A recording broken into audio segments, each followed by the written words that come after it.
This episode of the My Latin Life podcast is brought to you by BitRefill. BitRefill is the best way to spend your crypto in Latin America. Purchase gift cards or mobile refills from more than 3,500 brands in 186 countries instantly, safely, and privately. Visit bitrefill.com for more information.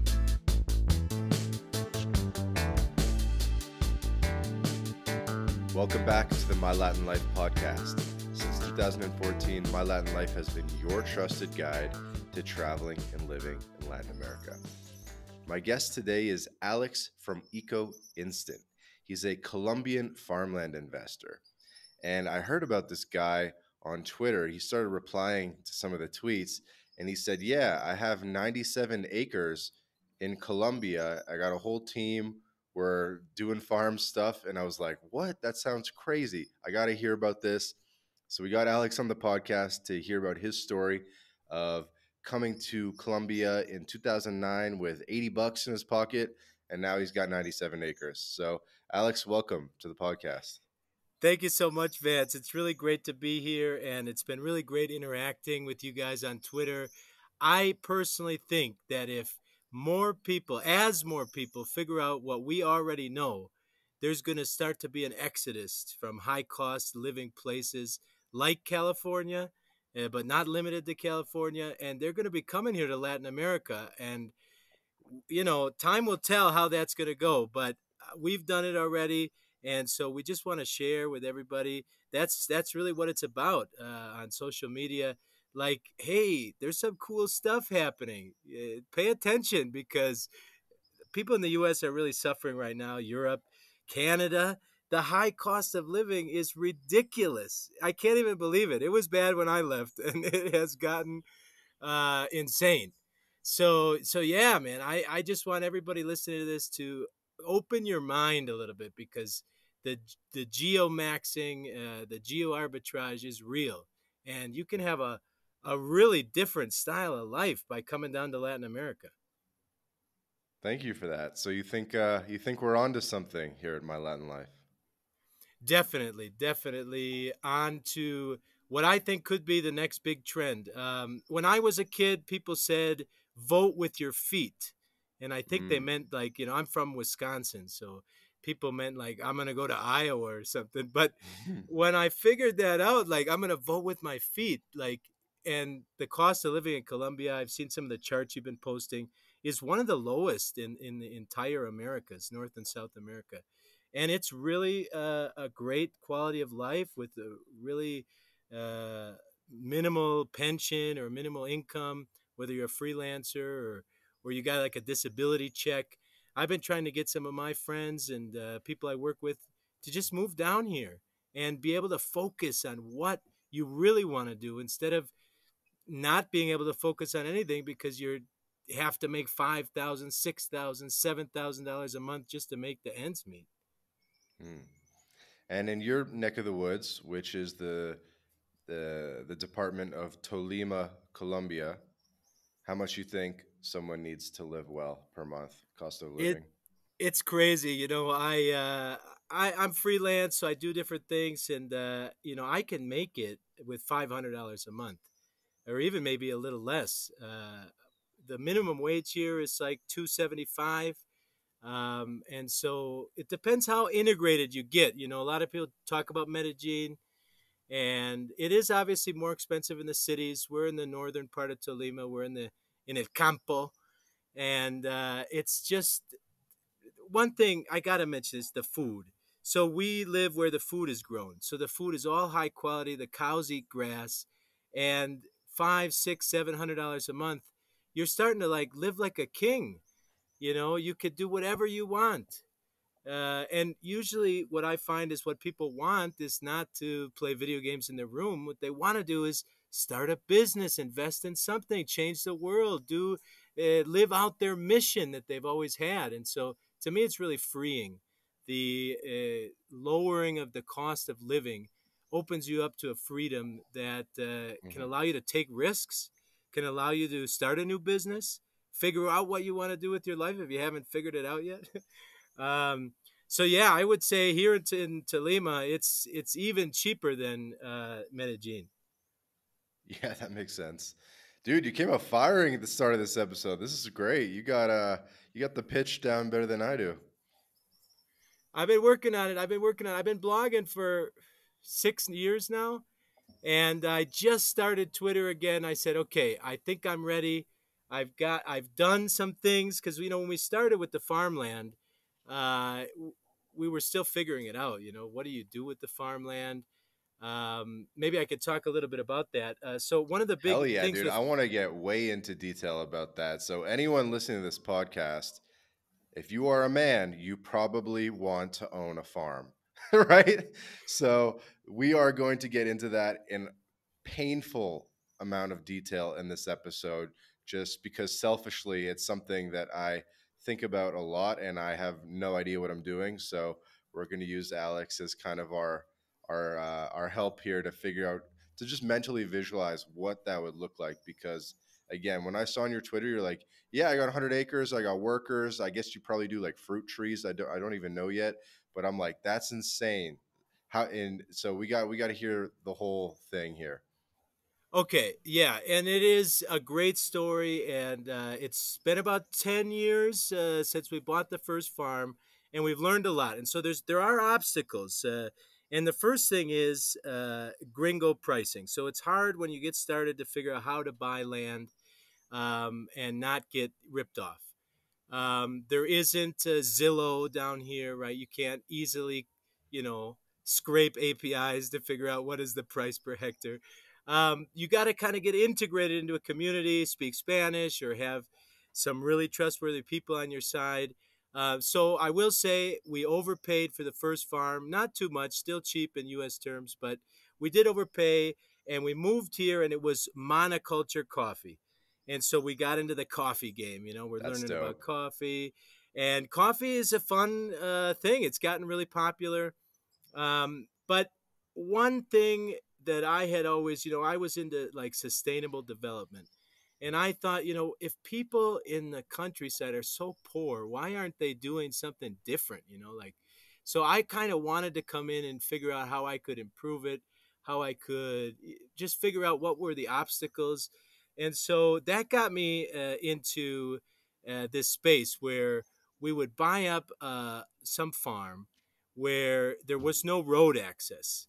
And then we would hire like a machine, a bulldozer, a caterpillar. We'd fix up the road, and then we'd flip the farm. So we'd triple the price per acre just by Purely by fixing having up a a road. road. Yeah. And so I was like, okay, I can do this because we identified accessibility as one of the big problems. So, like, this is great. I could do this. I made some friends with people with these machines, made some good businesses there. And so we started learning access to the market. And so, okay, so why aren't the farmers transforming their goods? And we helped a local business start up a coffee roaster, and now they're in our little town. There's 38 different brands of coffee, single origin coffees. Where when we started, there was maybe one. So this first property that you bought, how is it measured? Is it per square meter or what is the metric? Yeah, so down here they measure in hectares, which is 2.5 acres, and each hectare is 10,000 square meters. And it's interesting because in the mountains, you get a lot of steep slopes, and the square meters are measured by the satellite, like flat space.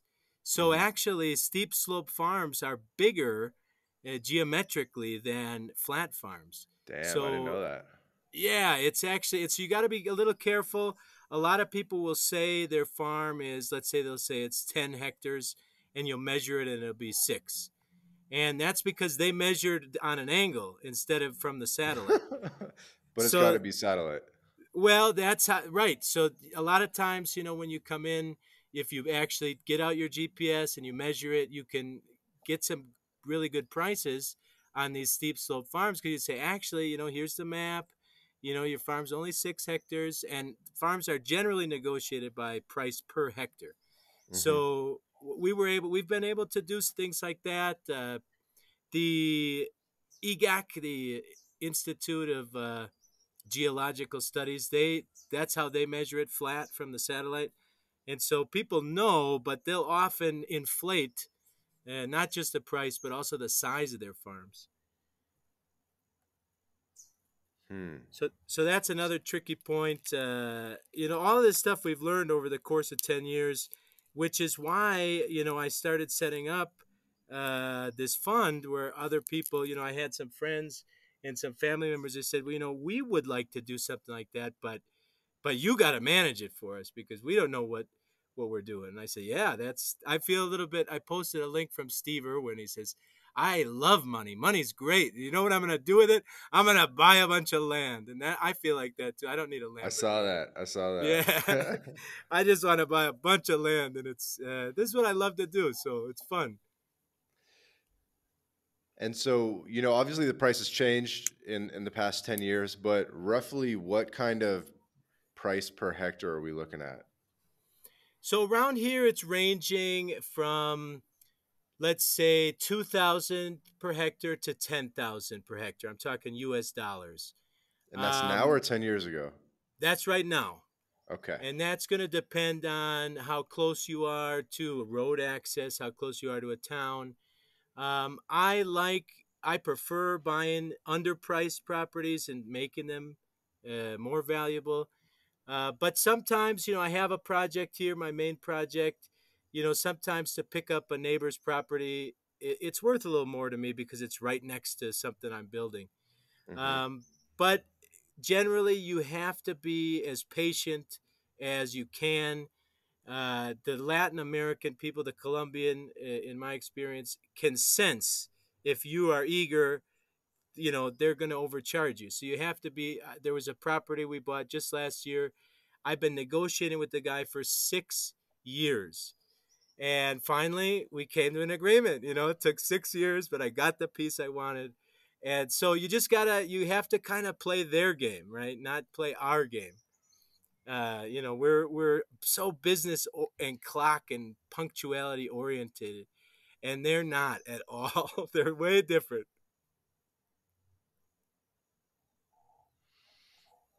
Hmm. And how do you find these deals? Well, one advantage I have is that I've become integrated in my local community. So we've lived here for since 2012 in this town. So that's 11 years now. People know me. And at this point, a lot of times I become somewhat of a real estate agent, really locally. People will come and tell me about the farm they're trying to sell. People will ask me, "Do you know of any farms?" Right now, the big deal is people in the cities are trying to move, back to the pueblos. They don't want to be caught. Just even Colombians in Bogota or Colombians in Ibagué, they don't want to be caught in another pandemic in the city. And so I kind of identified these trends pre-pandemic. Colombia had become, I think it was 87 or 88% urbanized. It was Hmm. the most urbanized country in the world. And I said, this trend can only go so far. In 2014, I think they began the peace process, and I said, I really think I'm onto something here. I want to get ahead of this wave. People are going to eventually come back to the countryside. It's in their mythos, la finca, and so they think about it. They want that, or maybe they think they want it. But now, when people are coming back from the city, they don't want to walk 30 minutes to their farm. They don't. They want their car to They need a arrive right road. to their house. Right? They want a road, and so the farms that people are selling are not necessarily the ones that people want to buy. And so there's some disconnect. Like I said, there's no there's no app that helps people connect. So Mhm. I've been able to kind of get in there as a middleman and work on that, make some money, yes, but also provide a lot of value to the community. Um, like I mentioned recently on Twitter, I'm not a gringo, I'm the gringo. That's what they click, el gringo. So, and that is one cool thing about living in a small town. There's not a, it's not like Medellin or other popular tourist destinations. Um, you can become a part of your community if you work at it, and working at it just means speaking Spanish because people are generally in the rural areas are generally very friendly. They want to Hmm. know their neighbors. They're even nosy, but that's I don't think that's unique to here. But Chismosos. chismosos, exactly. So So chismoso. we'll come back to the integration stuff. I just wanted to kind of continue the thought a little bit around numbers and the business because I'm just a cold-hearted American. Um, so the town that you're nearest to, if I have this right, would be Chaparral. Chaparral is in Tolima, but it's a little further away. We are near El Líbano, which Uh-huh. is about 50,000 people, maybe 2 hours north of Ibagué. And actually, from Líbano, I can grab a bus to Manizales, about Hmm. 3 hours over the mountain. They just fixed that road up. And so I actually prefer to go to Manizales to do any paperwork or, Oh, really? visit the I think it's putting me to Ministerio. the wrong one on the map because I'm seeing like I'm seeing like I'm not seeing a 50,000 person town, but like I'm seeing like San Antonio. I guess it doesn't matter, but so El Líbano, Tolima. Um, so let's get back to the price per hectare because I think it's really interesting because there's people don't realize how cheap it can be. You're talking 2 to 10,000. Let's just call it $5,000 for a hectare, which is 2.5 acres. And how large? Like, what's the average purchase size? Is it 5 hectares? Is it 10 acres? And are you trying to get bigger plots, or are you trying to get small plots that are connected and kind of stitch them together? Yeah. Okay. So the average size I would say is 2 to 3 hectares. So 6 to 8 or 9 acres in that range. Um, and the closer you get to the towns, the smaller they are. The farther away, the bigger they are. And so it really depends. I've identified a few ways to add value. And one of those is stitching together larger farms from smaller properties. One of them is building roads, which I mentioned.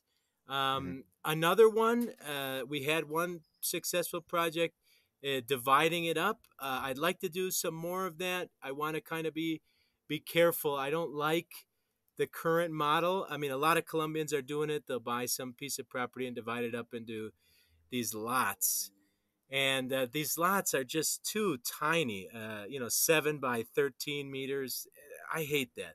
So I'm looking to get a little bit um, maybe more like condos with some space, like a homeowners association, so it'll like manage your plants and your trees for you. I'm looking Hmm. to get something a little bit more first world, let's maybe I could say. But I'm looking at different ideas. There was one property I'm working on right now. It actually the people there, they still use mules to get their coffee out. They go down to the river. They go up the other side. They always have problems with transportation. And so I looked at this. I bought this property for right around 2,000 per hectare. We bought 17 hectares. It's got waterfalls on both sides. It's beautiful. And I said I could put in a cable, right? And we could run a cable car here, and we're going to completely transform this situation. So you gotta, to me, the thing is a transformation. Where is the value you can add? The cable is not very expensive unless you're a poor farmer, right? Then it's expensive. I have A to think cable about car? yeah, like a garucha. I'm not sure exactly. Telesférico. What is the word in English? Yeah, I know that teleférico is a cable Yeah, car, and you're putting that on your land, we're gonna. I'm but actually like looking at with like yeah. pillars, and it's in the air, or is it like sliding on the ground? No, no, right across the valley, right? So the people actually, it's got Oh, this like big literally river. with with cables in the like suspension in the air. Yeah, and so I'm looking first. I'd like to buy like a few more farms in the area. I did some math, and so the investment is good, but I'd love to have more land before I do that. So because I really think Man, yeah, that's a that's whole not can of worms. This episode of the My Latin Life podcast is brought to you by Language Blend, the new best way to learn Spanish. Language Blend focuses on what you actually need to live and get by abroad with daily one-on-one lessons, a dedicated texting partner. It's like living in a Spanish-speaking country without ever leaving home. Go to languageblend.com for more information. Can I Whole ask can of you, worms. Alex? So, um, you mentioned coffee a bit earlier. You've also kind of mentioned doing residential stuff or kind of targeting people from Bogota for like a residential kind of finca, I guess you could say. Or what is the main export or what's the main economic activity going on here? Because I guess you're growing something and then you're selling it to distributors and then it's kind of like sold nationally. Could you kind of explain what the economic activity going on here is? Yeah, it's a big issue because here it's an agricultural region. So we're talking coffee, cafe, plátano, plantains, and aguacate, avocados. A little bit further up the mountain, they do blue blackberries, and they do a few other things, potatoes. But that's the big thing in this region. And so I got this farm. It's a coffee farm, and I said, well, let's put in some avocados inside the coffee. So that's going good. But also, there's like guava and Hmm. these other fruit trees. This is, they call it pan coger. So, like, people will grow a lot of fruits, but they don't really sell them. So, it's so undeveloped. We talked about this first world, second world, and third world. So let me just mention this right now. The first world, this is an original definition. The first world has working infrastructure. The second world referred to the ex Soviet Union countries where they used to have infrastructure. It's still there, but it's like broken. And Hmm. then the third world, they don't have the infrastructure yet. And so, those qualifications, we kind of understand that. Third world, I guess, is worse than first world. But when you look at it from an investor standpoint, the second and the third world actually have some benefits because the first world, it's like the things are already in place and either they work for you or they don't. But when there hasn't been infrastructure yet, it's an opportunity to think now with our modern, technology, our modern studies, and there's a lot of stuff going on, like in the regenerative agriculture space, like like with that cable car, like we can think differently, and we don't have to like be locked into the infrastructure that's already there. There is no infrastructure. We can decide how to implement it. So people do monoculture because that's what they understand. And so I am interested in kind of breaking that system. Everything that's sold here, they grow coffee, plantanos, and avocados because that's what people buy. That's what the markets in the town will buy.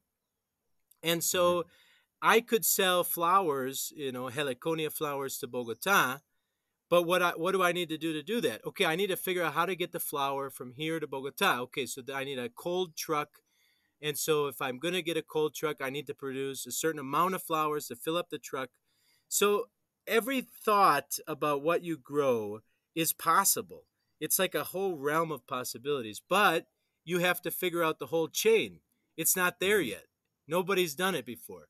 And so there are people growing flowers, just not in this town. So, okay, so maybe I can go visit the town that grows flowers. What can I learn from them? Like this is what I'm talking about. This is a lifestyle of like on the ground investing that I couldn't have even imagined when I was in the United States. Like it's like go get a job, work for somebody else, do what they tell you. But down here it's like it's blown my mind open. Like I can do anything and there's 100 things to do. Which of them do I want to do? Well, let me pick one, try it for a while, see if it works. And so this is how we started with the coffee. Nobody was roasting the coffee. They were all selling it to the Federation. And so we said, well, we're going to roast the coffee. We're going to sell it, in 1 pound packages. And so we started to do that. And Hmm. everybody said, that's a great idea. Let's do that too. And so that's been going on. Coffee's been getting popular. The space kind of got saturated.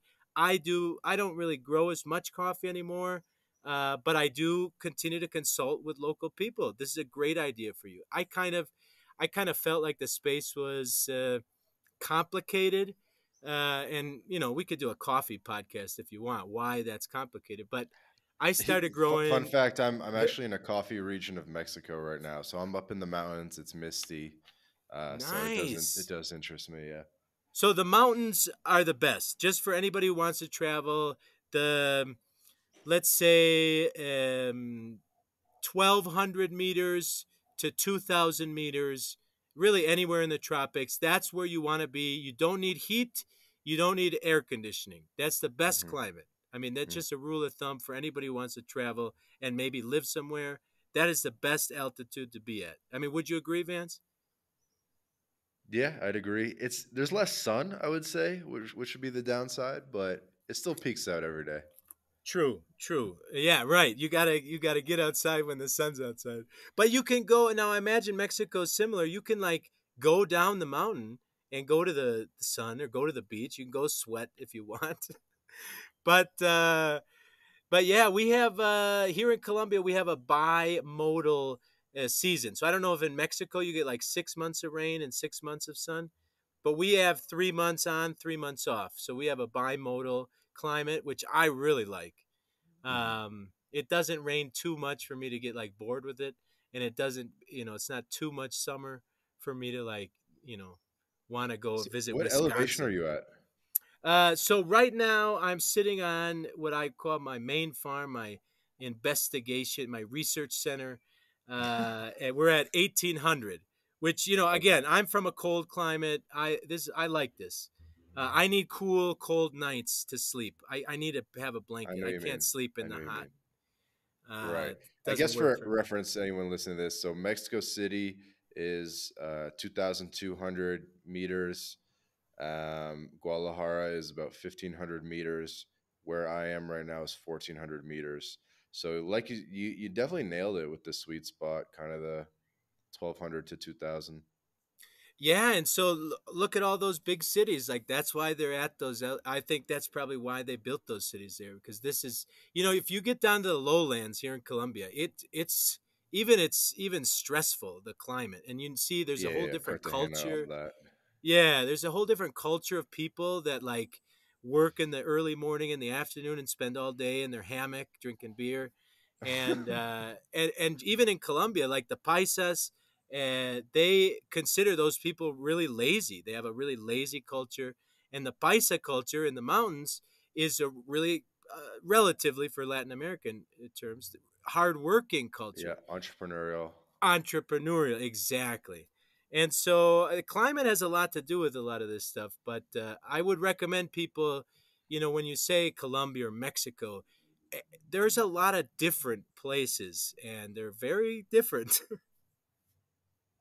So Alex is a mountain man. For anyone trying to visualize what he looks like, he has a gigantic beard, gigantic blonde blonde beard, dirty blonde. Yes. Yes, and I like it. I like growing it out. I shave it. I fix it up about twice a year, but that's enough for me. And I think everybody could pick the lifestyle they want. But I am so happy out here in the mountains. And one thing I wanted to get into. So we get back to land in a second, but I was interested in your opinion, Vance. Somebody who's been doing this for a little bit longer when I meet, there's a certain class of, and I think they call these the passport bros, but there's a certain class of gringo, we'll say, that, I almost am reluctant to invite them to visit me because they're into like partying and getting drunk, and, I want to sleep with a lot of women, and like, I guess my interest is a little more wholesome. Like I want to invest and be free and help Hmm. people develop more than I want to like live a certain lifestyle of debauchery. And so both of those worlds do exist here. Like so I don't know in Mexico, but I know in Costa Rica, here in Colombia, prostitution is legal, for example. So like when somebody reaches out to me and one of their questions is, so yeah, tell me about the prostitutes. I'm like, maybe you want to talk to somebody else. I don't want to talk to you anymore. Like if that's your number one interest of, I'm not interested in that there are people that are, that are would See, I love don't even for see you to. how. If I saw a photo of you with the gigantic beard and all that, I wouldn't be like, "Where are we partying?" I'd be like, "Which wholesome yoga retreat are we doing? Right, right. Okay. And it's not that I don't enjoy having some beers or some whiskeys, but it's like an attitude about life. Um, Yeah, you know what I think is it might be a necessary intermediate step where it's very difficult to go straight from the US to a farm in Tolima. Like that's a very difficult decision to make, and there kind of needs to be an intermediate step where you pull up in the big city, you pull up in Bogota or Medellin, and yeah, you're gonna hit the clubs a little bit. You know what I mean? But then once you're in the country, once you kind of see what's going on, you start picking up the language. Then you start going, you know, what would be cool getting out of the city, you know, getting into the mountains, that kind of thing. Totally, totally. Right. And I agree with that. There's nothing wrong with going to the city and partying it up, but I want to come home and have my wife make some food. I want to, work on the farm. I want to Like, have the but here, people, no one's gonna come from the U.S. and like book on Airbnb a farm in the middle of nowhere where you're gonna need to rent a car to get to. Like, there kind of needs to be, as a digital nomad or expat, for most people, there's gonna have to be an intermediate step. I think where, as a digital nomad, you know, you're kind of like what I see is you start as a digital nomad and you just want to kind of travel the world and do cool stuff and 1 month per city, that kind of thing, and then you go, you know what, pretty much everywhere I've been is better than the US. Let's just pick a place and kind of settle down. um, you know get a long-term lease, maybe you get a girlfriend, that kind of thing, and it'll evolve into the direction where you are, Alex. And you've taken it to the, I wouldn't say taking it to the extreme, but you're well developed on that path of, integrating in the community. You probably, what kind of car you got? I got a 1979 Nissan Patrol, and I love this car. It's got nothing electronic. It's easy to fix. I know the mechanic. It cost me like $1.50 to fix most things. And I get under the car with him. And these cars are easy to fix. They fix them forever down here. It's got the four Oh, this wheel thing is drive. epic looking. It's like boxy. Yes, It yes. looks like those old school Land Rovers and stuff, but it's a Nissan. I bought this car for $2,000, and I keep it fixed up. I've replaced a couple of things. I probably got another maybe a grand into it. And I was looking. I could probably sell it for $6,000 or $7,000 right now. If you brought this to Um, the States, it'd be worth 30. right, right. And so these are the type of things like people don't they don't know, and so maybe You can that's make a our whole business doing this, responsibility. eh? Drive these things to Cartagena, put them on a container, sell them in the States. Right, right. And but just Yeah, the this is joy classic. This is like the of it. classic like Campo car in Colombia, right? Like all the cafeteros got something like this.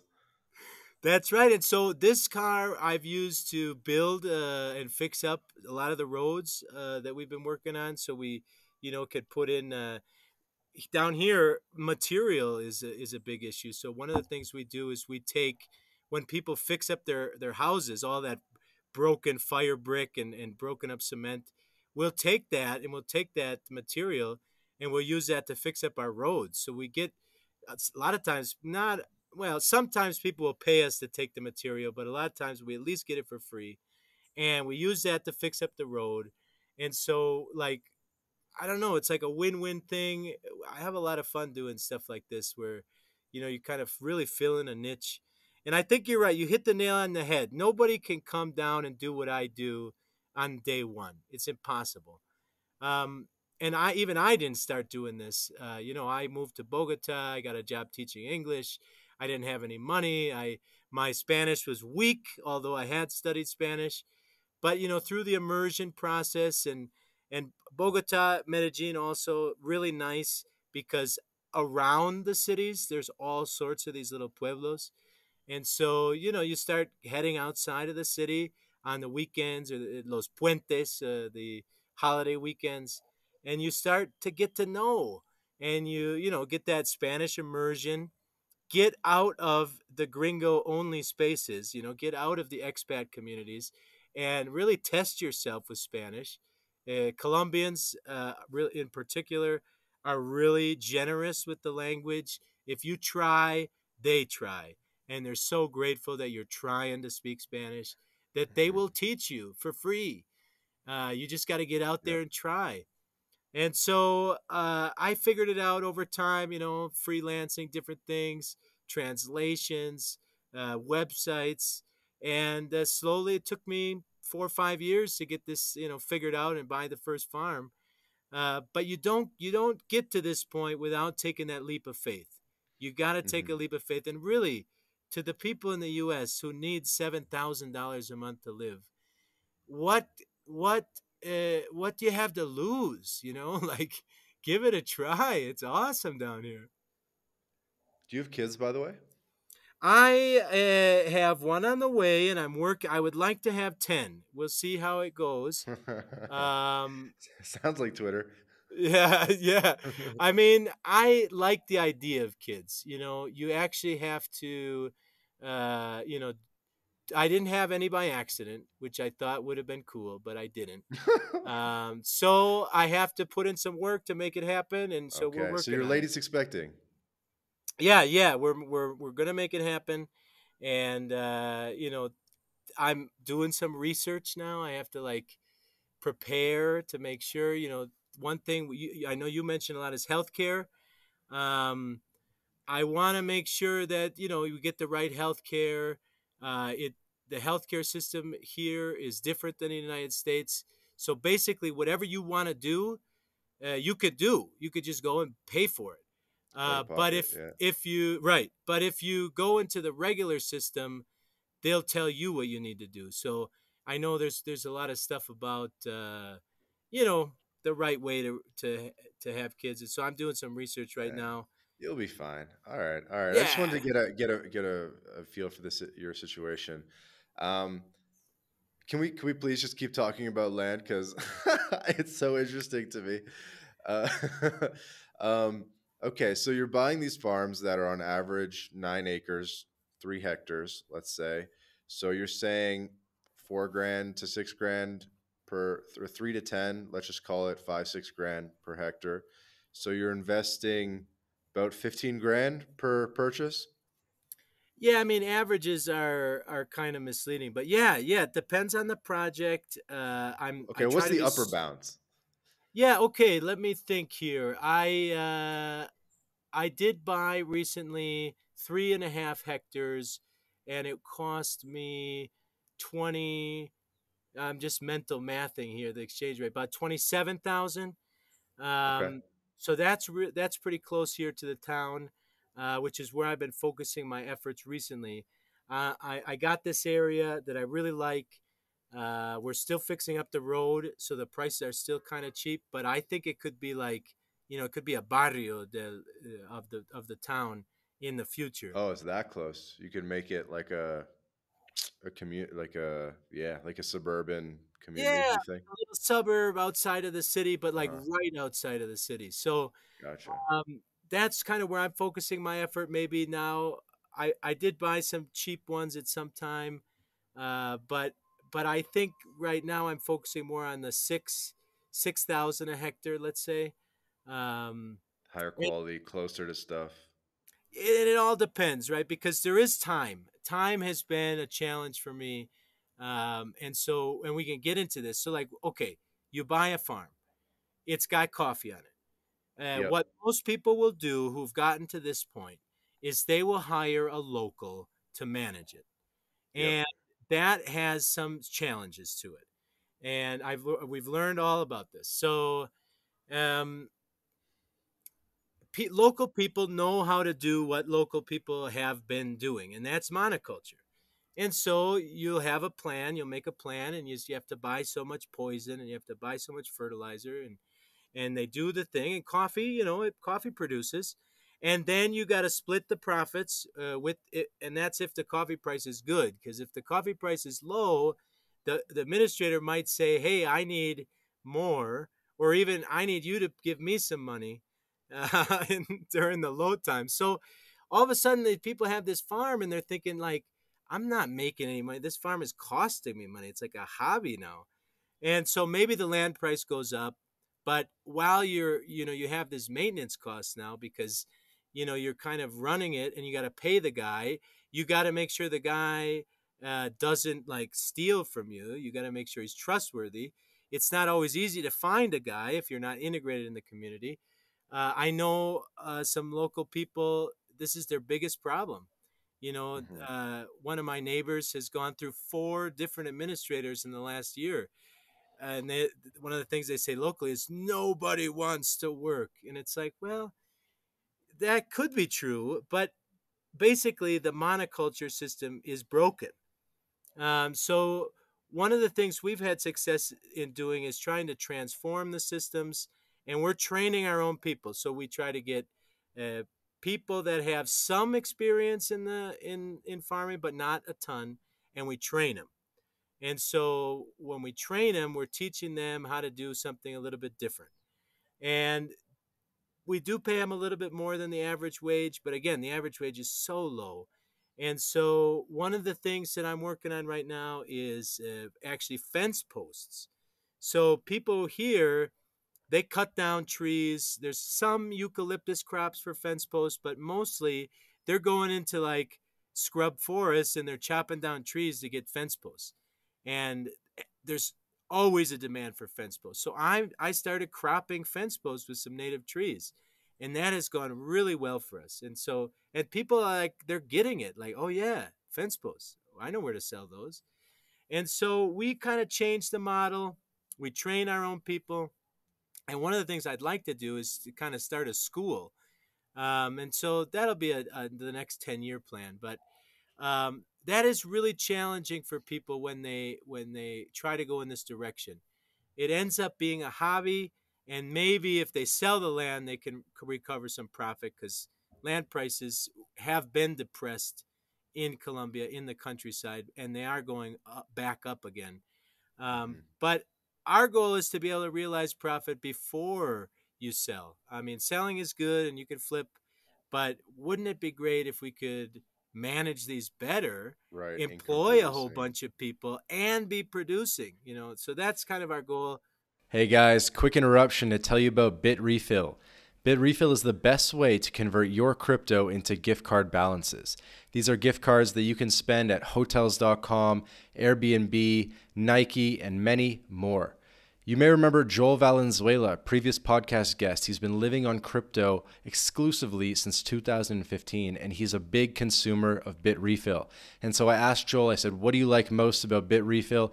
He said that he likes the instant delivery, the precise amount so that you don't have to juggle a lot of gift cards, and he loves the global selection. Nobody else has this much selection of gift cards, over 10,000 gift card options across hundreds of countries. Go to bitrefill.com to sign up, and you can also use the code MyLatinLife for 10% back off your first purchase. Go to bitrefill.com for more information. As you were kind of saying, like if you just buy a piece of land with some coffee plants on it or whatever, it's kind of tough to get that going if there's not already an infrastructure of a guy and a local distributor or a market or whatever. But it sounds like you're coming in that early.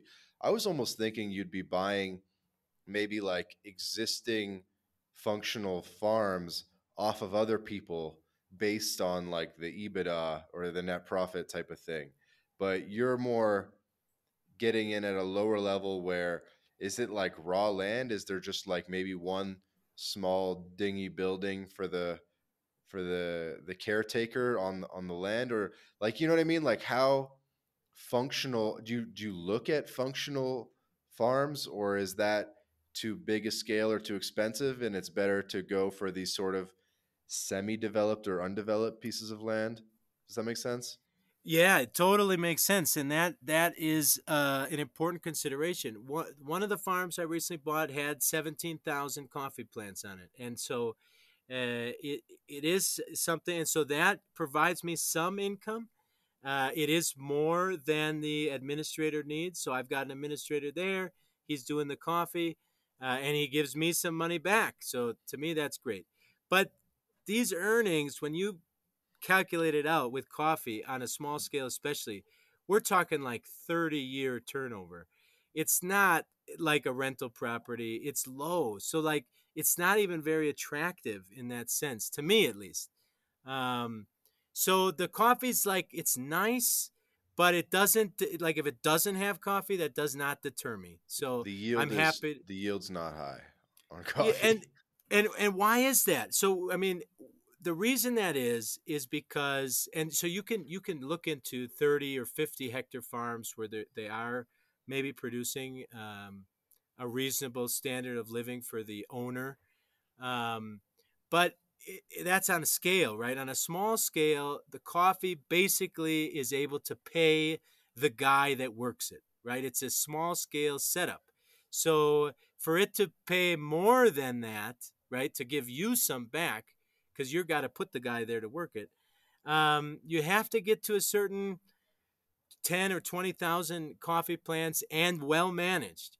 And it's tricky. It's tricky. Again, I mentioned just once dishonesty, but it exists, right? So when you trust somebody to manage money for you, it's really easy for them to show you different numbers, right? Then, so you have to really consider these things. I often like it not to have the coffee because it's less work for us. We can immediately start putting in the firewood crops and the fence post crops that we really like.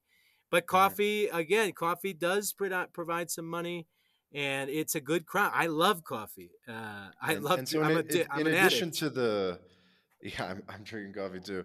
Um, the person that you have managing the farm, is that also the recolector? Is that also the person, picking the coffee berries off the tree, or is that different people that come in once every 6 months?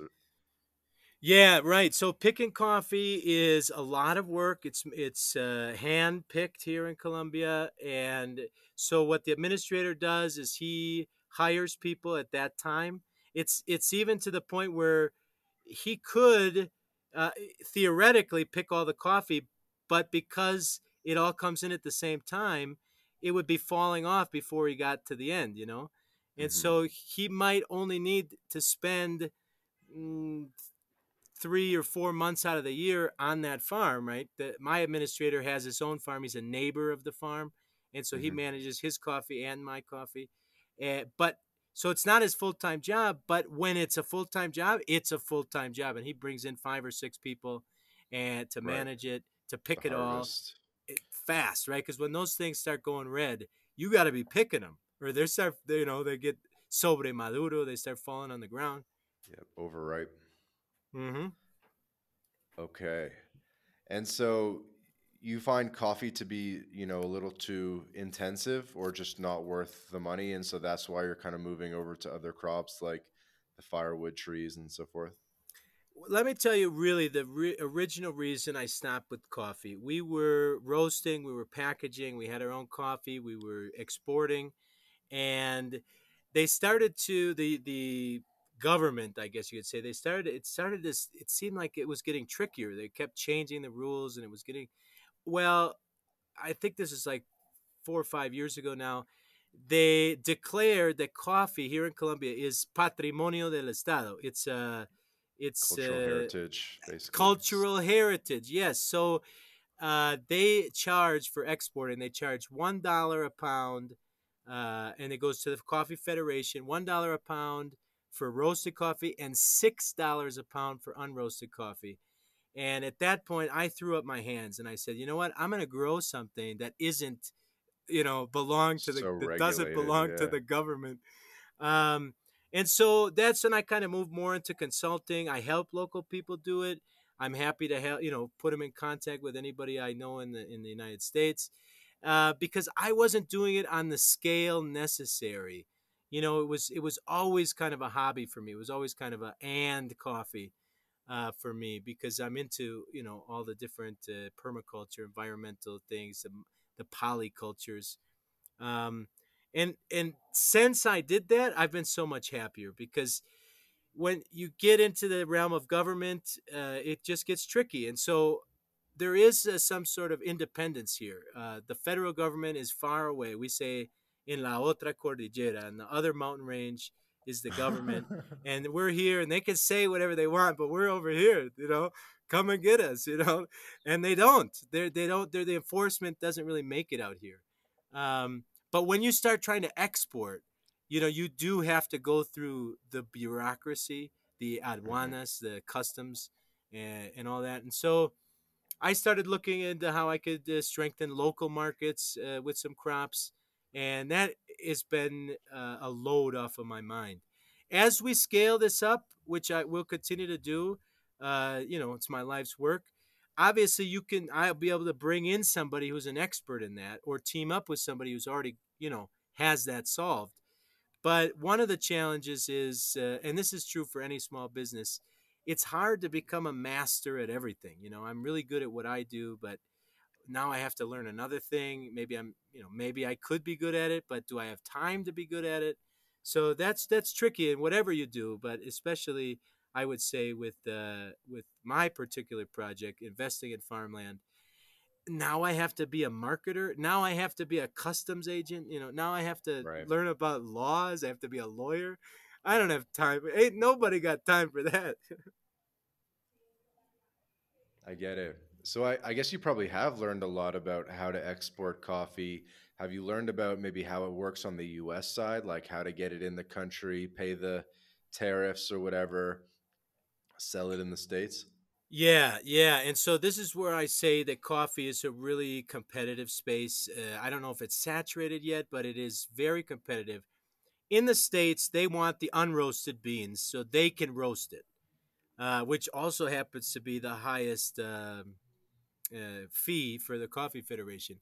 And locally, the people want to roast it so they can capture more of the value chain. And so that's where the tricky part comes in. Everybody wants to capture as much of that value chain as possible because it's huge.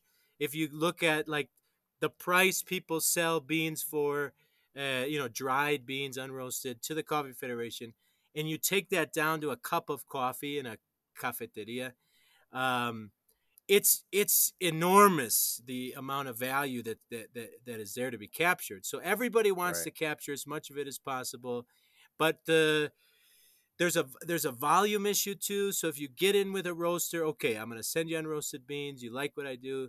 Uh, sure, yeah, fill up a cargo container. And it's like, well, I can't fill up a cargo container. Like, so there's a scale issue, a competitive issue. Coffee is among all the products because we in the tropics we can grow so many things. One of the things I'm getting into right now, I've been experimenting with essential oils, so we can grow all of these medicinal Mm. plants, and we can Eucalyptus oil and stuff. yes, we got eucalyptus, we got cypress, lemongrass, and so I've been planting a lot of cypress trees in my agroforestry systems because the prunings, I can boil that out and get some cypress oil, and this is an incredible product.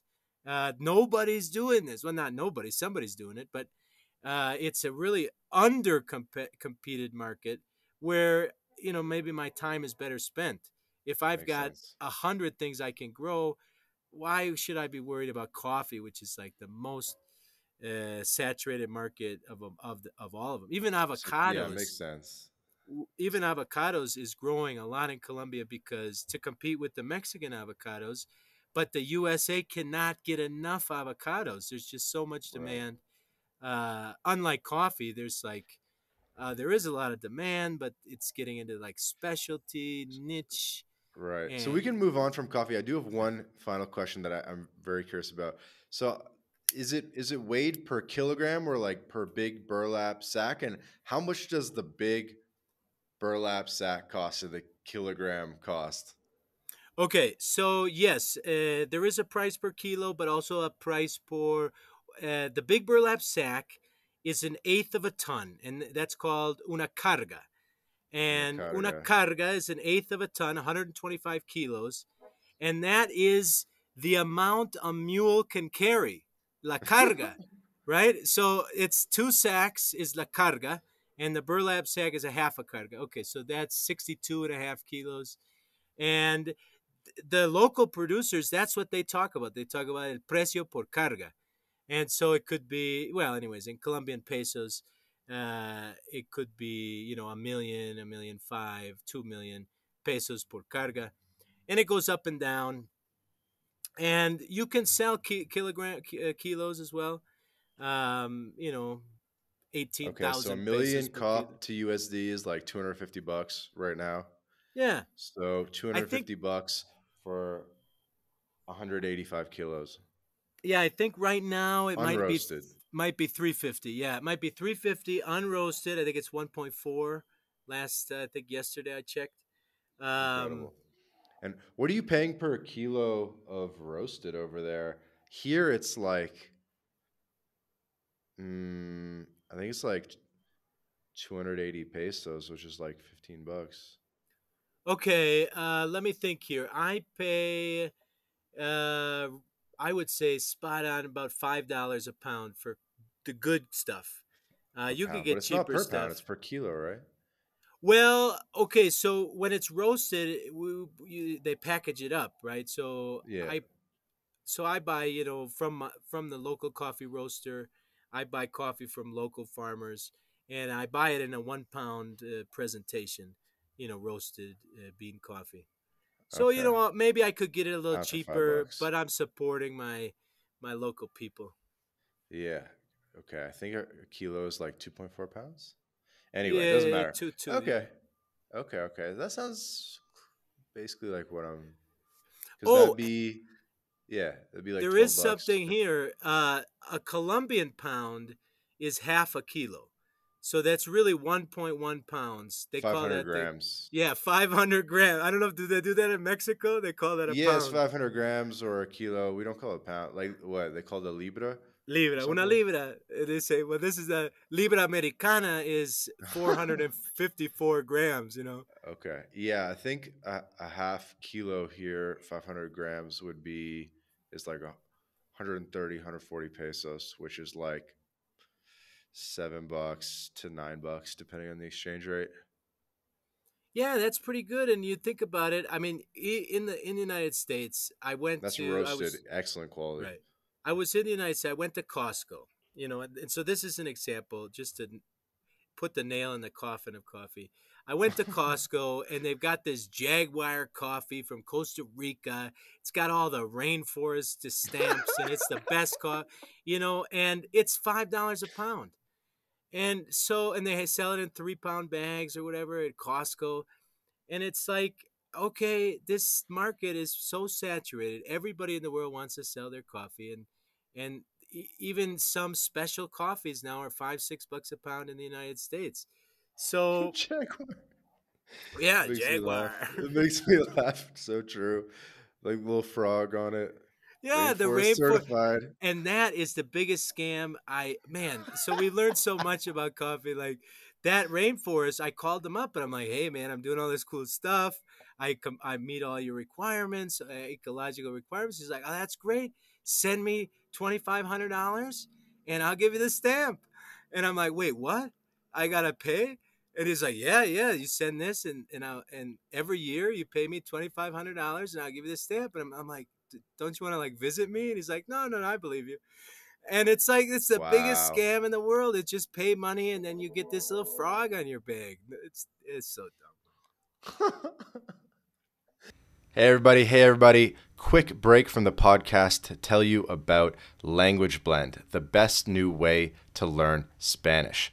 Language Blend was co-founded by Jake Nomada, friend of the podcast, decade of experience in Latin America, and Jake and his team, they put everything into this program that they wish they had in terms of how to level up quickly with your Spanish language skills. Because the faster that you can get conversationally fluent in Spanish, the better the experience that you're going to have in Latin America. So go to languageblend.com for more information. That's hilarious. Okay, so I think we've killed my dreams on this episode of becoming a cafetero because it just maybe is not that profitable. It sounds like a lot of work. Well, it's Um, a lot of work, and you can do it, but you have to. You should. Everybody out there, you should be aware.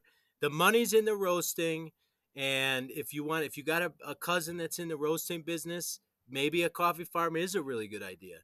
But just be aware that there's a lot of people out there in the coffee space, and there's hundreds and hundreds of different products that we can grow.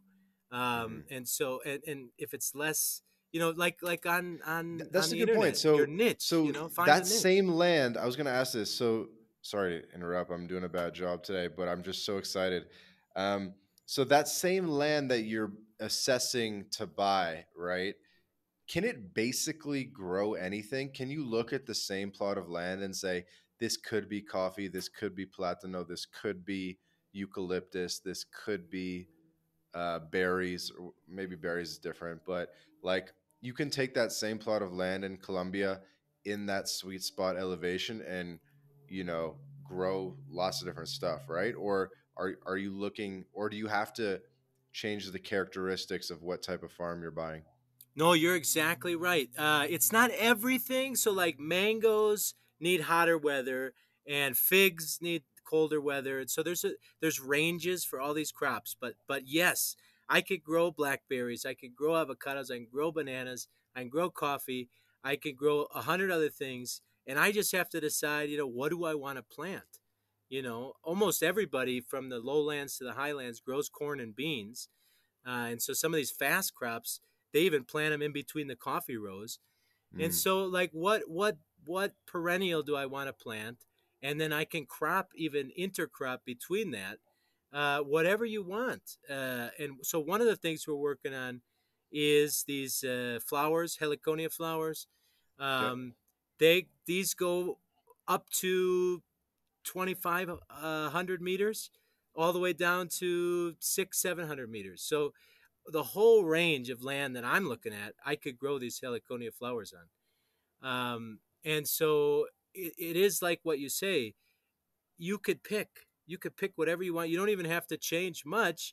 The only consideration is once the land gets degraded, almost exclusively throughout Latin America, they will transform it into potrero, pasture, cow pasture. And so degraded land generally gets transformed into just a grass, bracharia grassland. And so if you do Mm, buy that, you should check because it's not always degraded, but a lot of it is. And that's why it's potrero now.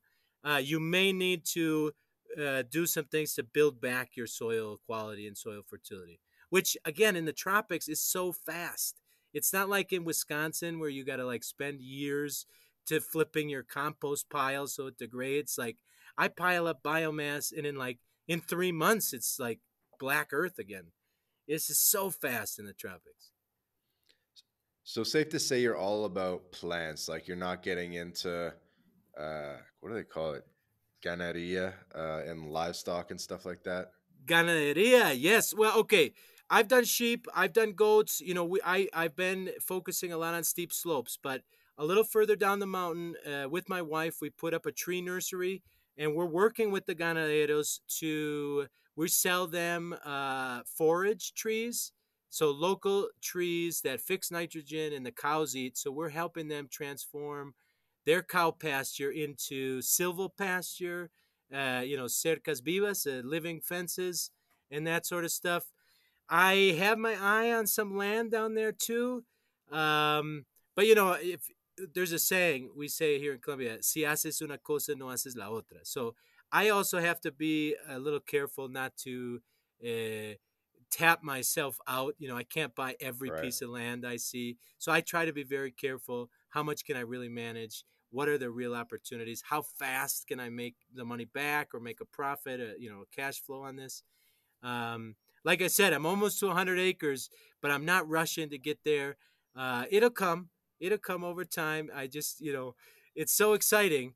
But there is one thing. I think that tourism, and now this is kind of getting into your neck of the woods here. Tourism has been identified in Colombia as the biggest possible thing of sustainable development. Tourism.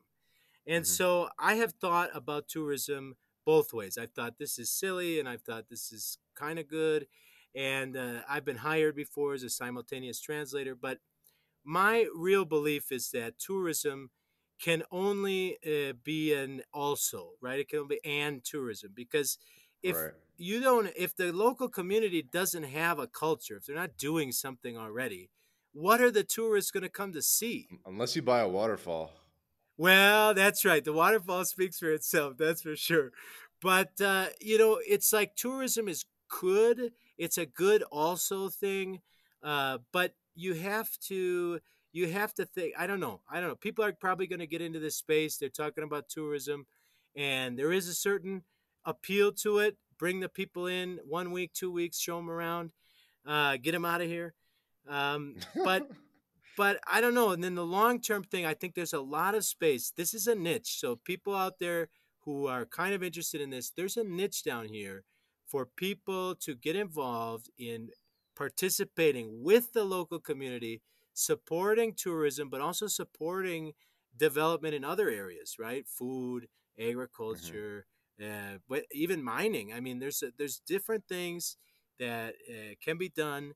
And when I talk about mining here, there's gold and silver mining, right? So that's kind of controversial locally, but would it be less controversial if it was artisanal mining? Is it less controversial if local people take that silver and craft it into artisanal goods? To me, that is Hmm. sustainable development, right? So I don't know. There's so many different things to do in these niches, and what's cool and what I kind of want to emphasize is local Colombian people appreciate foreigners that come with an idea that they actually want to participate.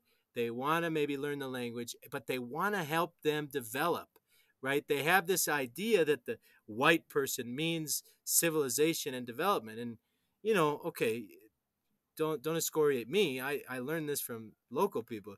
Um, but if you have that mindset, like we're gonna get better together, the people are really appreciative, and they like that idea. They want new ideas. They want you to bring a machine or a technology from the United States or from Europe, so that they can do things better. That they can make Hmm. things, more exciting, more possible, more profitable. All of this stuff is a world just opening up. Incredible. So you're bullish on the essential oils, a couple other things.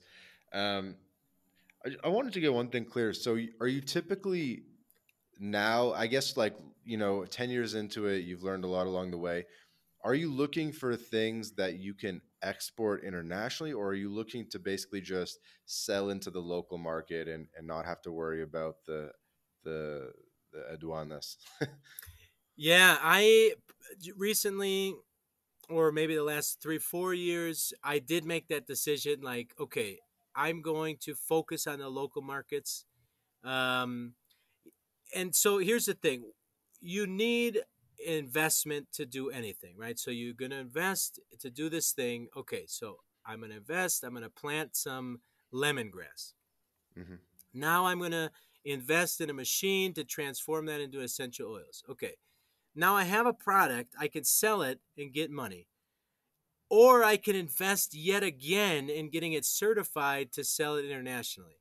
So I decided to focus on things I could sell locally. So when we get to that step, it can pay for itself, and we can decide if it's worth it to invest again in getting it exported. I would love to export one day. We did recently. I helped a local entrepreneur. We put up a mushroom lab, so we're growing Nice. a few different types of mushrooms, even some of the more exciting types. And we could export that. They're way more expensive, but it costs $6,000-7,000 to get the certifications to certify the lab. So we started selling locally, and that's going really well for us right now. And one day we would like to get those certifications, but I would recommend, I mean, just in my case, my experience is that make sure you can sell it locally first. And locally doesn't Mm. necessarily mean to your neighbor. I mean, you can sell in Bogota, you could sell in Medellin. You don't need any certifications for that. But to get it out of the port, To get it to the United States, you do, and they're expensive. And Hmm. so we did make that decision. We're focusing on things we could sell locally. And if it makes sense, we can get some certifications and take it to the next level. Part of that is because I don't have a customs expert on my team. So maybe I need that. Maybe one day that'll come into my life. But everybody's got to take the steps. And so for me, it was important to have that intermediary step where there's money coming in, right? You got Right. to get to a So be cash flow profitable point. locally. Yes, yes. Hmm. That's fascinating. And so, for someone that's listening to this, what would you recommend? So maybe they're already in expat mode. They're down with the idea of starting to invest in the local economy. What are some good first steps? Well, okay, so you're already an expat. First of all, I would say make sure you are getting out of the expat communities. Get yourself known in a community. I find that people approach me about their entrepreneurship, right? They say, "Hey, I got this idea. I've done this thing, but we need some investment." I'm talking like $500. I need $500 to take this to the next level. And so I am at the point where I can qualify different projects for very minimal investments, right? So I would say get integrated into a local community, uh, you know, take down be a little bit humble and start by trying to invest in people that are already trying to do things. Hopefully that is something that connects to you. If you're in a local community and you're doing something, they'll likely search you out.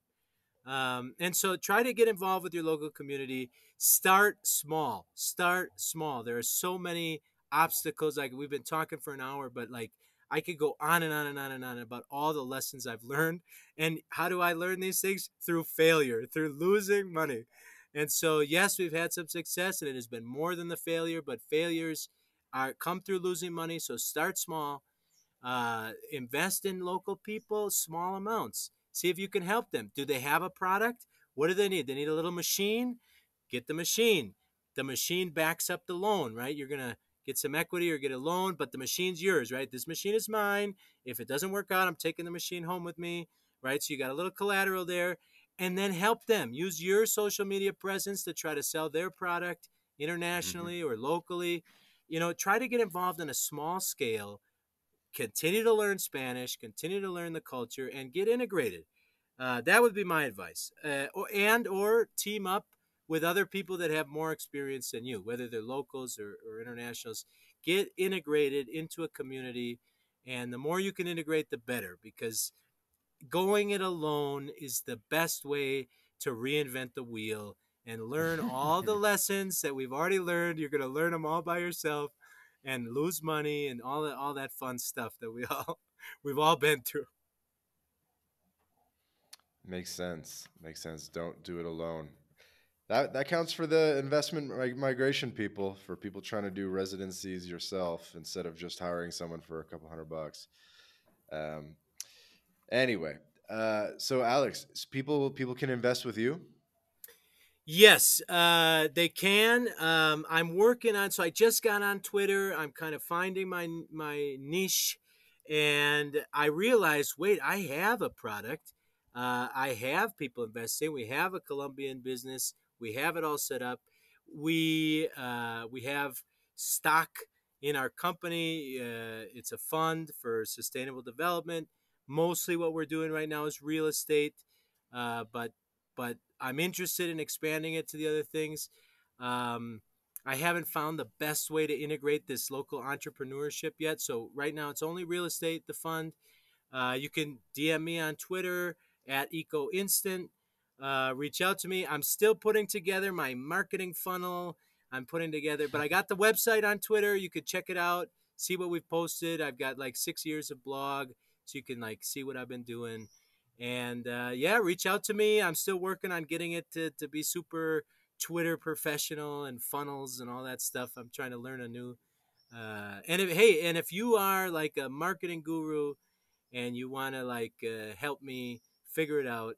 Everybody I've found so far wants to charge me $300 for their mastermind group. So I'm just trying to figure it out right now for free. But I do let people invest with me, but I vet you. I don't let anybody invest with me because it's a hassle. So I have That's very good. few investors. I vet you, so be prepared for that. I'm not And like what would we be investing in? Real estate, like sort of semi-residential, or would it be more farms? Okay, well, it depends because the fund is actually open ended. It can do right now. We have a nice property where we'd like to build a hotel. We did a raise, and we didn't get enough. We thought to build our own hotel. So what we did is we bought into a hotel that already existed, and we have been using that cash flow to fix it up. We have a buyer, so we're thinking about maybe by around Christmas we're going to sell it. I think we're going to be doubling up our original investment there. We'll probably buy another hotel. It depends. So if somebody wants to come in and invest $100,000 to get that investor visa, probably we would build the hotel we have. If someone wants to come in and invest $1,000, Mm. um, that's not like we're going to be able to do anything new with that. So we would consider either investing in a property we already have, or even offering, for example, some investors that are already in, offering them, share buybacks or something like that. It depends on the size of the investment. It depends on the person coming in. It really depends because we have a lot of flexibility with our fund, which is the way we like it. Mm. Well, Alex, fascinating story. Super inspiring to me. And I think the audience definitely loved this one. You're also very well spoken. You're ready to go. I mean, so I'm really impressed with how you handled the podcast here today, and we thank you so much for your time. Vance, I had a great time, and maybe when I have a Twitter Spaces, I might want to invite you sometime. Would that be cool? Yeah, hell yeah. Awesome, man. Thanks so much, and follow us on Twitter. I will be promoting you and promoting this podcast to all of my followers and some of my other communities that don't use Twitter as much. Hmm. But this community of expats, sorry to just take control here, this Do it, community do of it. expats, I really think we need to get together and make sure that we can help people avoid the worst and get the best out of Latin America, because there's a lot of bad stories out there, and that is for me because people just want to learn their lessons all by themselves instead of tapping into the knowledge that we've already gained. So this sort of podcast, thank you, Vance, for doing it. Keep it up, and hopefully we'll talk to you soon. Absolutely. So people can get in touch with Alex, mention My Latin Life, and they'll treat you real nice. This has been another episode of the My Latin Life podcast. Again, my guest today was Alex from Eco Instant, ecobankdevelopment.com. Thanks everyone for listening.